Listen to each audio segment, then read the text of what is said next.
Lecture first में हमने यहाँ तक पढ़ाया था, भाई साहब टोटल लिख दिया था, ठीक है, और बेहतर तरीके से बताया था पूरा फिगर से।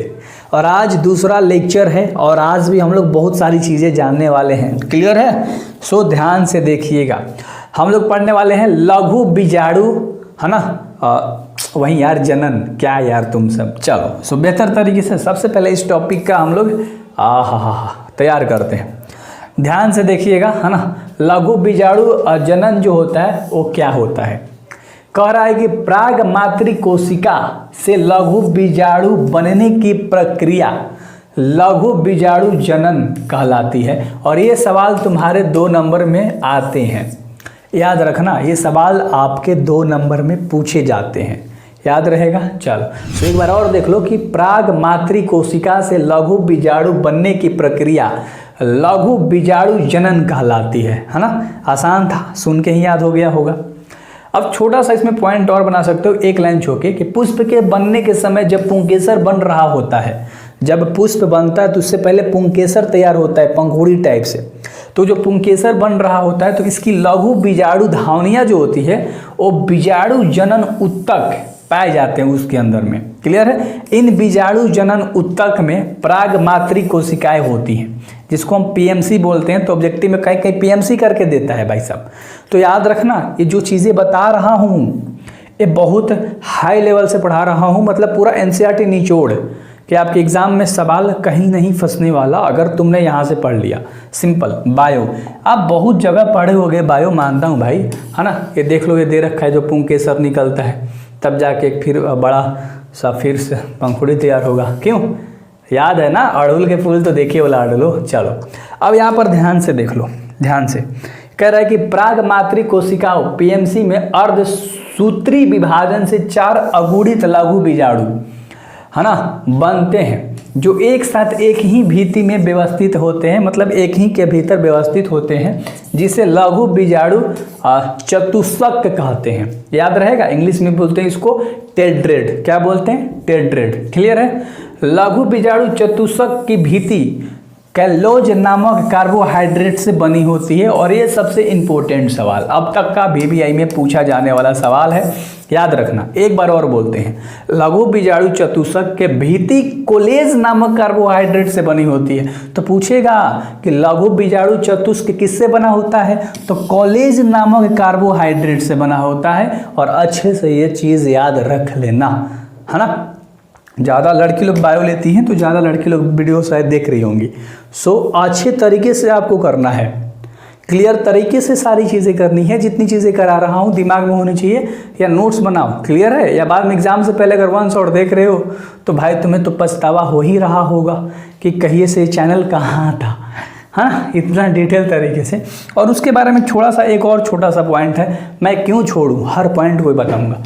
कह रहा है कि लघु बीजाणु चतुष्क की प्रत्येक कोशिका में समसूत्री विभाजन होता है। क्या होता है, लघु बीजाणु चतुष्क की प्रत्येक कोशिका में समसूत्री विभाजन होता है, जिससे 2 कोशिका युक्त, यानी कि कायिक और जनन कोशिका, है ना, 2 कोशिका मिली हुई रहती हैं। कौन कौन, कायिक और जनन कोशिका, वो परागकण का निर्माण होता है, तब जाके एक परागकण का निर्माण होता है। याद रखिएगा, याद रहेगा, बोलो हाँ।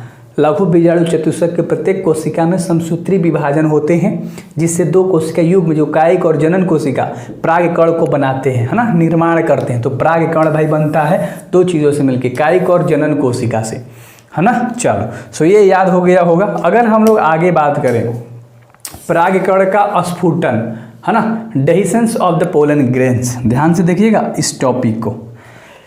मैं कोई भी यार चीज़ जब पढ़ाता हूँ समय कभी नहीं बर्बाद किया। आप इंग्लिश उठा लो, हिंदी उठा लो, मैथ उठा लो, और अब तो बायो भी पढ़ा रहा हूँ तो बायो भी उठा लो, है ना।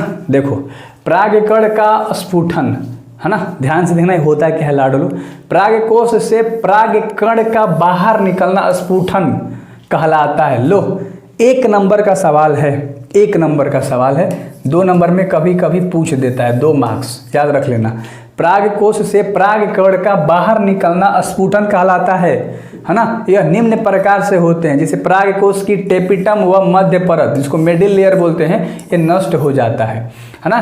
पराग कोश की टेपिटम व मध्य परत जिसको मिडिल लेयर बोलते हैं नष्ट हो जाती है। और अगला चीज याद रख लेना कि अंतस्थंसियम की कोशिकाओं में जल की हानि से उनकी कोशिका भित्ति सिकुड़ जाती है, जिससे इन कोशिकाओं में स्पोटियम है ना, क्या स्पोटिनियन यह दबाव पड़ता है, जिससे इन कोशिकाओं में दरार हो जाती है, वह परागकण मुक्त हो जाता है। याद रहेगा ये पॉइंट।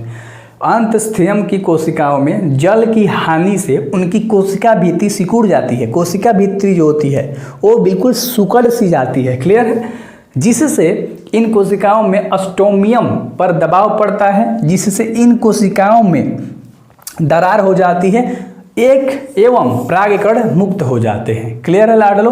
तो जब दरार आ जाती है, सिकुड़ता है सबसे पहले, फिर दरार आता है, तो फिर ये जो होता है परागकण मुक्त हो जाता है। तो इस तरह से आप शॉर्ट में याद रखो, दिमाग में, आपको लॉन्ग में याद आ जाएगा, है ना। परागकण क्या होता है, ध्यान से देखना।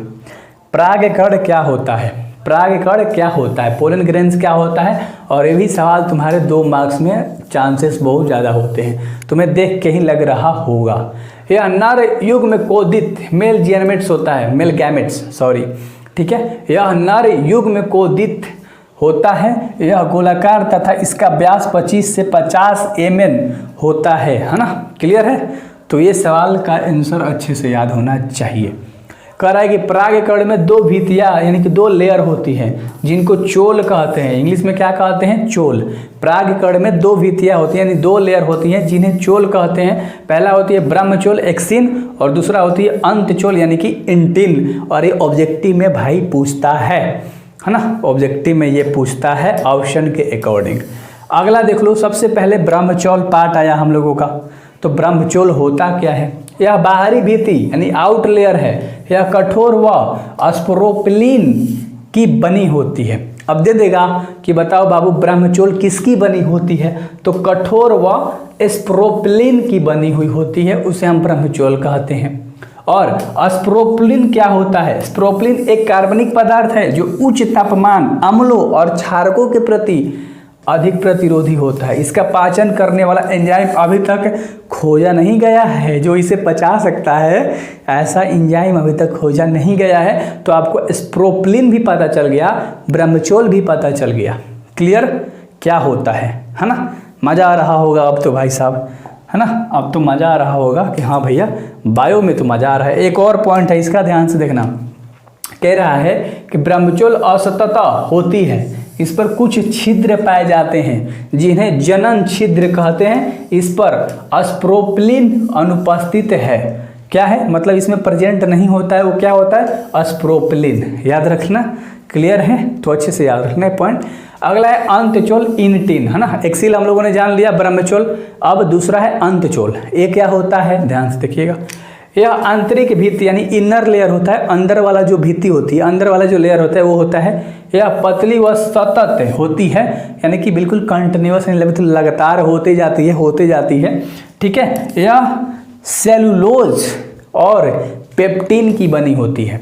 आंतरिक भित्ति सेलुलोज और पेप्टिन से मिलकर बनी होती है, अच्छे से याद रख लेना। और पतली और बिल्कुल पतली जैसी एक मतलब इसका लेयर होता है ना। और ये जो लेयर होता है अंदर वाला लेयर होता है। क्लियर। अंतचोल ध्यान से देखना में जनन छिद्र अनुपस्थित होता है। अंतचोल में जनन छिद्र उपस्थित होता है और अनुपस्थित होता है, सॉरी ऑब्सेंट होता है। ऑब्सेंट मतलब इसमें होता ही नहीं है। क्या, अंतचोल में जनन छिद्र अनुपस्थित होता है यानी होता ही नहीं है। अगला, परिपक्व परागकण में 2 प्रकार की कोशिकाएं होती हैं। याद रखना, पूछेगा कि परिपक्व परागकण में कितनी तरह की कोशिकाएं होती हैं, तो 2 तरह की। एक इकाई की कोशिकाएं जिसको बोलते हैं वेजिटेटिव सेल, और दूसरा जनन कोशिका जिसको बोलते हैं जेनरेटिव सेल। क्लियर है। तो हिंदी में इकाई कोशिका और जनन कोशिका 2 होती हैं। कौन वाली, परिपक्व परागकण 2 तरह की होती हैं, इकाई की कोशिका और जनन कोशिका। याद रहेगा लाडलो, याद रहेगा। चलो सो ध्यान से देखो, ध्यान से देखो। सबसे पहले काई के क्या होता है, तब जनन के बारे में हम लोग जानेंगे, है ना। काई कोशिका जिसको बोलते हैं वेजिटेटिव सेल। कह रहा है कि ये बड़ी व अनियमित केंद्र वाली कोशिका है तथा खाद्य पदार्थ युक्त होती है। यह जनन छिद्र द्वारा निकलने वाली प्राग नालिका यानी पोलन ट्यूब का निर्माण करती है। याद रख लेना भाई साहब, काय की कोशिका ही तुम्हारा प्राग नालिका निर्माण करती है ना। ये अगुणित होती है। सो डेफिनेशन याद हो गया होगा। ये बड़ी और अनियमित केंद्र वाली कोशिका है तथा खाद्य पदार्थ युक्त होती है। यह जनन छिद्र द्वारा निकलने वाली प्राग नालिका का निर्माण करती है। ये अगुणित होती है। क्लियर। और अगला कह रहा है कि जनन कोशिका जिसको बोलते हैं जेनरेटिव सेल। तो जनन कोशिका क्या होता है भाई साहब? आप लोगों ने कायिक कोशिका देख लिया, अब जनन कोशिका भी देख लो, है ना। अब जनन कोशिका भी देख लो। कह रहा है यह छोटी तथा तर्क रूपी यानी कि कौन शेप में होती है ना, कौन शेप। क्लियर है, याद रहेगा इस तरह से, ठीक है। सो ये कह रहा है कि छोटी और तर्क रूपी यानी कौन शेप तथा कायिक कोशिका के जीव द्रव्य में तैरती रहती है, वो अगुणित होती है। क्या होती है? और अगुणित होती है ना। देखो एक छोटा सा पॉइंट इसमें देख लो, या एक लाइन छोड़ के डेफिनेशन में ही है। जनन कोशिका में समसूत्री विभाजन से दो नर युग्मक बनते हैं। अब कौन कौन दो नर युग्मक बनता है भाई साहब जनन कोशिका के अंदर? दो दोहरे निषेचन में भाग लेते हैं। बस इतना तक याद रख लो। अगला जो हम लोग पॉइंट पढ़ेंगे, अगला पढ़ेंगे प्राग उत्पाद यानी कि पोलन प्रोडक्ट, है ना। और ये पढ़ेंगे हम लोग पार्ट 3 वाले वीडियोज़ में, यानी कि हम लोग किसमें पढ़ेंगे? लेक्चर नंबर 3 में हम लोग पढ़ेंगे, यानी कि 2 तक हम लोगों ने पढ़ लिया। लेक्चर नंबर 3 में पढ़ेंगे प्राग उत्पाद क्या होता है, और आगे भी बहुत सारी चीज़ें पढ़ेंगे। सो यार जरूर सब्सक्राइब करो, और डिस्क्रिप्शन में जाके बायो वाले लिंक पे जाके आप ऑल चैप्टर बेहतर तरीके से तैयारी कर सकते हो। सो बेस्ट ऑफ लक मचानी एग्ज़ाम में। क्यों? सब्सक्राइब कर देना भाई।